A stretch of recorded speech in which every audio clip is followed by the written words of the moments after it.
Welcome, good learners, and this time around it's Boy analysis by Gloria Mwaniga. It is a silent song and other stories, but this time around we're looking at this particular sub strand, or if you may put it, subset of the silent song and other stories. Straight away into the analysis, let's look at the characters in Boy. Who are the characters in this particular short story here, anthology? We have Boy, we have Baba, we have Mama, we have Chesober, that is Baba's friend, Matwa K, that is a military gang leader. There is Saulo, Kimtai, Koros, a neighbor, Jesaina, that is Baba's friend, as another friend. There is Simoni, narrator Boy's sister.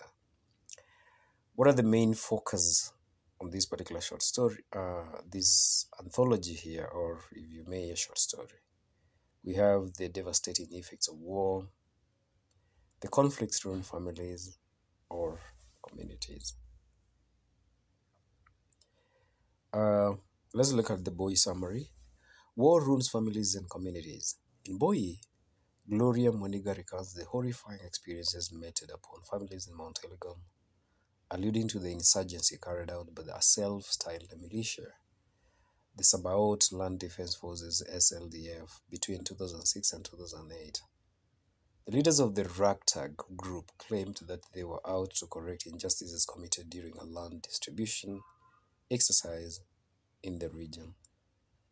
The villagers erroneously think that the militia's mission is to protect their ancestral land from being given to lazy strangers, but they are shocked when their own kinsmen go on an indiscriminate spree of rape, murder, torture, abduction, theft, destruction of property, and physical punishment of perceived enemies or traitors. The savior turns out to be a veiled savage enemy that leaves devastation in his wake. What starts as a simple mission to protect community land deteriorates into a bloody massacre. And, quote unquote, war is a maggot that nibbles and nibbles at the hearts of men. That is found on page 95. The narrator recounts the anguish they experience as a family after her brother is forcefully recruited into militia when he is only 15 years old. The militiamen raid their home to demand 40,000 land protection tax, which the father could not raise. Matwake, the leader of the illegal outfit, demands 10,000 land protection tax and 30,000 betrayal tax.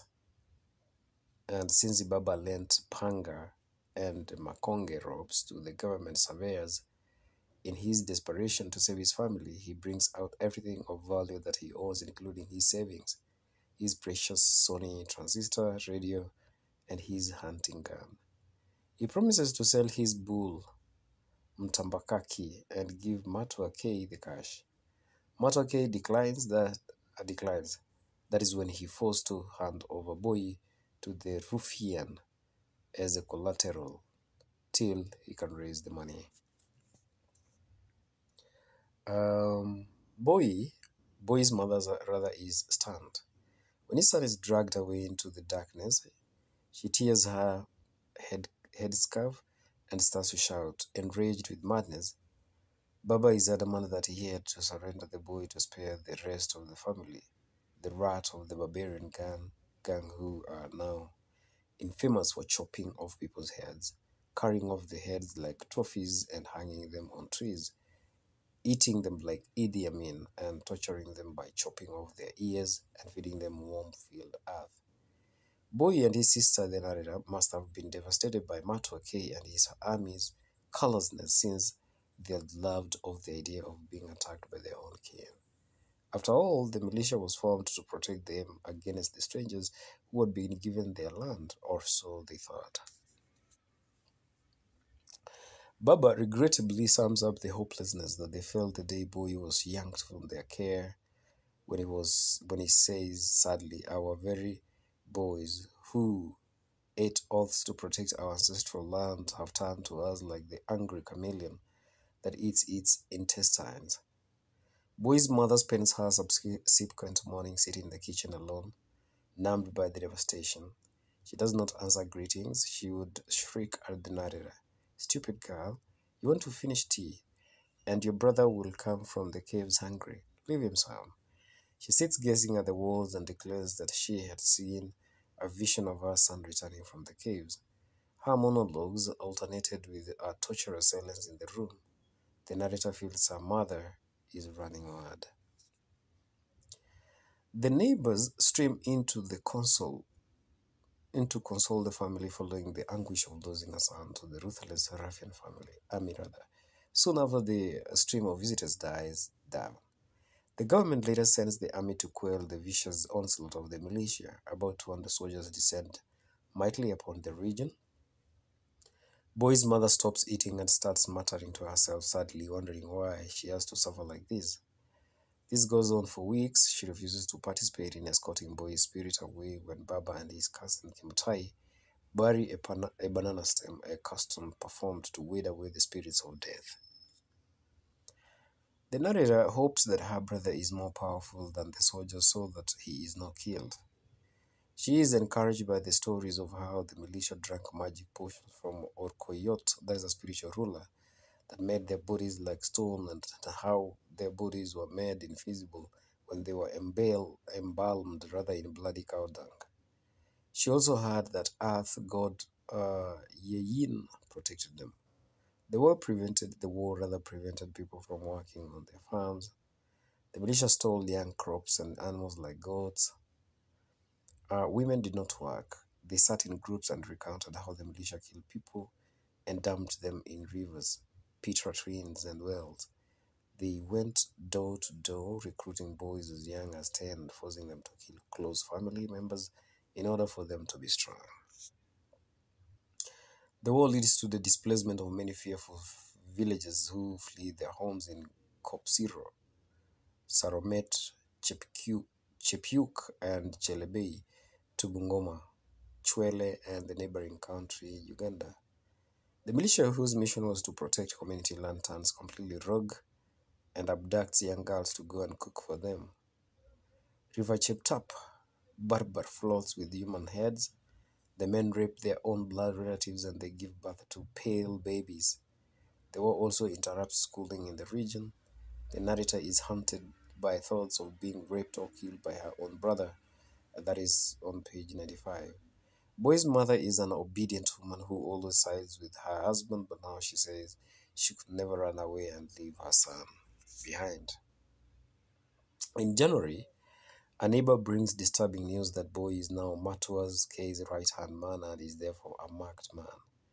The war has turned an innocent, pious boy who recited his psalms earnestly to a cold-blooded savage.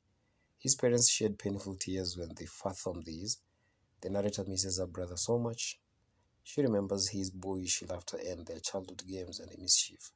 She sympathizes with him when she imagines his harrowing experience in the cold caves. She fantasizes about his return and hopes to fascinate him with tales about the army soldiers. That night, mother and daughter experience different emotions when lightning strikes the Nandi flame tree in their compound. The girl senses something was wrong, whereas the mother declares that the evil that had struck their home had been stricken down by the lightning.